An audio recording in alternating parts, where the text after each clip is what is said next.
أصبحنا وأصبح الملك لله ولا إله إلا الله، والحمد لله والشكر لله بفضل ربنا. النهاردة كان معايا 70 جنيه بقى.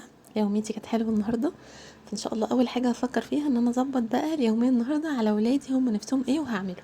لأن من كام يوم كنت عاملة أكلة حلوة وجميلة وكل حاجة، بس مش على هوا الأطفال. يعني الأطفال دايما بيطلعوا كده حاجة انت تحبيها جدا يقولك لا مش بنحبها. فالنهارده ان شاء الله هشوف اكله تكون سهله، لان انا النهارده زي ما انتم شايفين انا قلبة الدنيا بجد، مشغوله جدا اصلا. بحاول على قد ما اقدر احاول انضف الحاجات اللي هي تصعب عليا ان انا اعملها في ايام المدارس، لان خايفه جدا ملحقش اعملها. ممكن تكون المدارس الشهر جاي فبنجز، يعني كنت قلب السرير وكده. خلصت بفضل ربنا. هو مين زي لحد دلوقتي شايل الكراتين بتاعه الحاجات بتاعه اول جوازه؟ يعني انا بقالي فتره كبيره والحمد لله يعني متجوزه، ربنا يديمها علينا نعمه وحفظها من الزوال، ولكن برضو شايله الكراتين بتاعتي. تقولي لي ليه بقى؟ يعني سبحان الله عندي امل ان احنا ان شاء الله ربنا يكرمنا بشقه وما نيجي نعزل يبقى عندي الكراتين بتاعتي ومحتس.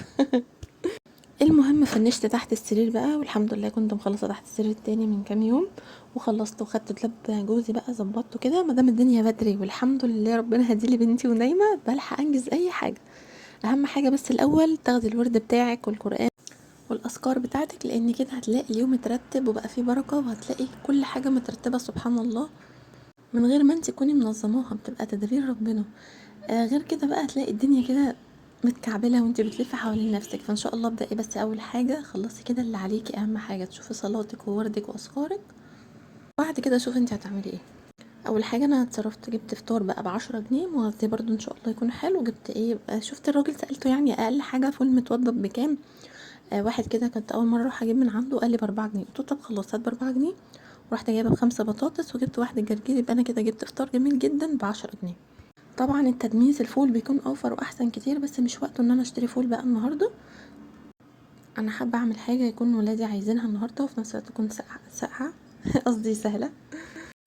فانا مش من العادي ان انا بروح السوق، بس انا النهارده روحت السوق لان انا كده كده مبقاش معايا مبلغ ان انا هقسمه وهجيب بيه كذا وكذا، فما بضطرش اروح السوق. ولكن النهارده انا روحت السوق عشان كنت عايزه اشتري كبده وسجق مستوردين، فبتعامل مع حد نظيف بقى عشان الحاجه تكون على قد ما يعني على قد ما اقدر تكون نظيفه. المهم جبت كام جبت بربع جنيه، انا مش عارفه مالي، جبت ربع كيلو كبده كان ب30 جنيه. وجبت ب20 جنيه بقى ايه سجق. يعني احنا بنحب الكبده اكتر، فقلت له هات ربع كبده وهات بالباقي سجق بقى عادي، ما بيقولوش حاجه مادام انت كده كده شاريه من عند نفس الراجل. فكره حلوه قوي بقى لو انت بتمشي بالاسبوع مثلا وعارفه انت هتصرفي كام بالظبط، فانت على اساس ما تخرجيش بره الفلوس اللي انت عايزه تصرفيها. لما تيجي تروحي تشتري ما تشتريش بالنص وبالكيلو وبالربع كيلو. ما تستغربيش ناس كتير جدا بتمشي كده. هتروحي مثلا عايزه تعملي النهارده كبده، تقولي للراجل انا عايزه ب50 جنيه كبده، عايزه ب20 جنيه رز، عايزه ب10 جنيه توابل. يبقى انت كده عرفتي انت صرفتي كام بالظبط. لان برضو 2 جنيه من هنا على 3 جنيه من هنا على 8 جنيه من هنا هتلاقي خرجتي بره الفلوس اللي انت ايه ان انت كنت محدده ان انت تصرفيها. في نفس الوقت بقى طب انت هتزهقي وتقومي طب لا طب ما اشتري بقى مش عارف ايه، وانت كده كده بوظتي فاهمه. فلا الافضل لو انت هتمشي مثلا بالاسبوع عامله لنفسك هتصرفي في الاسبوع ده مثلا 400 جنيه، يبقى انا هقسمها بالظبط. بشتري لا يقولك مثلا طب خدي مثلا بكذا، قولوا له لا معلش هاتلي بكذا.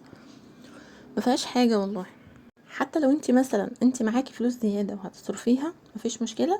لا انت لو انت معاكي زياده اصرفي بالاقل برضو، لان انت ما تعرفيش بعد كده انت مستخبلك ايه. يعني انت ربنا بيرزقك على قد كل حاجه مثلا، فانت ليه هتبعزقيهم كلهم مره واحده؟ انت مش عارفه، انت ممكن يومين محتاجه حاجه تانية، ممكن عايزه مثلا تشيلي فلوس عشان لو حاجه باظت في البيت، هتشيلي فلوس عشان لو مثلا لقيتي حاجه لقطه جدا. فما دام ربنا كرمك ما شاء الله ومعاكي بزياده، كلي وغذي ولادك وشيلي برضو حاجه على جنب. المهم عايزه اقول لك طريقتي بسرعه في الكبده. انا بالطريقه دي المفروض ازود بصل هتكتر وكل حاجه، بس احنا بنحبها بالطريقه دي.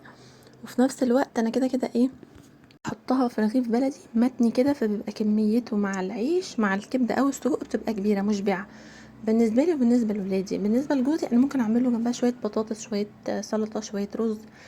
لو انت هتعمليها مثلا لعدد اكبر وكده ممكن تجيبي زي ما بقولك مثلا ب50 جنيه كبده او ب30 جنيه كبده، تزودي عليها بصل وتزودي عليها فلفل وتزودي عليها بقى كمان توم، وتقومي عامله جنبها بطاطس محمره لو عندك في البيت، وشويه سلطه طحينه شويه سلطه طماطم شويه رز. كل الحاجات دي عقبال ما تاكلي منها تشبعي لحد ما توصلي للكبده بقى ايه مش هتاكلي منها كتير. اقصد اقول لك هتوفري في كميه الكبده، يعني فاهمه لو انت عدد ما شاء الله كبير. هما كانوا عايزين فينو بس انا اقنعتهم الحمد لله يعني بالعيش البلدي تمام. انا اصلا عملت الاكله دي عشان خاطر حاجتين، ان انا مش فاضيه وسريعه وسهله وفي نفس الوقت هما طالبينها، عشان ابقى بشد شويه وبلين شويه، يعني على اساس ان هما عشان يرضوا ياكلوا الاكل اللي انا بعمله اللي هو مغذي شويه موفر بالنسبه لي شويه او على قد ميزانيتي. فهم برضو عشان يرضوا اعمل لهم بقى يوم الاكله اللي هم بيحبوها، وفي نفس الوقت برضو بحاول اخليها على قد ميزانيتي. عامه هي طريقتي في الكبده بقى ايه، بشوح الكبده الاول وبعد كده بنزل في فصين توم وبعد كده اقوم نازله بشويه التوابل اللي موجوده عندك، وبعدين بحط الفلفل يتشوح تشويحتين كده بس يكون هو مقرمش لسه وطازه كده، واقوم نازله بعصره ليمون واطفيه بس كده. السجق بنفس الطريقه بس بحط بدل التوم بصل، ممكن تحط صلصه كمان وشويه ميه يغلي مع بعضه كده شويه بيكون حلو قوي. عملت النهارده بقى الحاجات دي. اه وكمان بحب اولع لهم فحمه سواء الكبده او السجق، بتبقى ليها نكهه حلوه جدا. لو انت شايفه انها خطره ما بسيبهاش يا دوبك يعني ثانيتين كده بس تدي ريحه، ما بسيبهاش كتير يعني، بتخليها طعمها رهيب بجد والله. انا زي ما قلت لكم بقى عملتها في العيش البلدي، ظبطت الرغيف كده تنيته لجوه رغيف واحد مش نص على اساس يشبع. لو عندك بقى سلطه طحينه هتكون حلوه، شويه بقدونس جميله جدا. يوم بقى تكوني هتنفضي، تكوني جايه من شغل، تكوني جايه من مشوار، تكوني تعبانه، الاكله دي سهله وسريعه جدا. بقيت العيش بقى عشان انا كنت شارياه من التموين اللي هو البطاقه يعني، باخده اشيله كل شنطه كده فيها 5 ترغيفه اقوم مطبقاها وشايلاها في الفريزر. بحاول ان انا انفضها من رده والله، على اساس كل ما اجي اقوم رغيف على البوتاجاز بيضايقني جدا. فيعني اكون من غسله البوتاجاز ومظبطاه واجي اقوم رغيف واحد بس يدبر لي الدنيا كده رده بتضايق قوي. بحاول انفضه بقى واشيله في الشنطه كده واحطه في الفريزر على اساس ما يقعدش كل شويه افتح الشنط، مش كل شويه اطلع شنطه ممكن انساها ادخلها تاني مش عارفه ايه ويبوظ. فحرام كده ما بيتهدرش من العيش خالص. اما تشيلي كل 5 ترغيفه لوحدهم او على حسب مثلا انتي بتاكلوا قد ايه، شيلي على قد الشنطه. انتي عارفه مثلا بتاكلي في حدود 8 ترغيفه اعملي كده، 10 ترغيفه اعملي كده. ولو عندك ميكروويف بقى قطعين صوص كمان، حطيهم كده بالانصاص هتطلعيهم تدخليهم في الميكروويف دقيقه وهيبقى العيش كانه طازه. هو في ناس جميلة كتير كاتبالي والله ان هم عايزين ينظموا ميزانيات بفلوس معينة. انا والله انا اسفة مضغوطة بس اليومين دول، بس ان شاء الله هبقى اعمل كده، هبقى انظمهم واكتبهم وان شاء الله انزل بيهم بفيديو او اكتبهم لكم في التعليقات حتى. انا رديت على كذا حد، بس والله اعذروني انا خايفة ملحقش انفض الشقة قبل ما المدارس تيجي. الموضوع ده اصلي بيخوفني جدا ان انا وقت المدارس بيبقى فيه دروس بقى، طالعة نازلة طالعة نازلة طالعة نازلة، بجد بيبقى الوقت قليل قوي للبيت. اخلص بس الشقه ان شاء الله، الله المستعان، وبعد كده هظبط الدنيا، احاول اطول في الفيديوهات، احاول اعملها احسن ان شاء الله وتصوير احسن، وهاخد بالي باذن الله بكل حاجه، بس الله المستعان يا رب. ان شاء الله ربنا يعيني. بفرح قوي لما بتكتبوا لي نصايح تحت في التعليقات والله، وبعمل بيها بحاول اعمل بيها. بحس كده ان هي جايه لي من عند ربنا، مش حاجه ابدا صدفه، هي قدر كده، حد جاي ويقول لي كلمتين هيبقى ليه، يبقى ربنا موصلهم لي. فانا عندي كبيره قوي ان انت تكتبي لي نصيحه والله.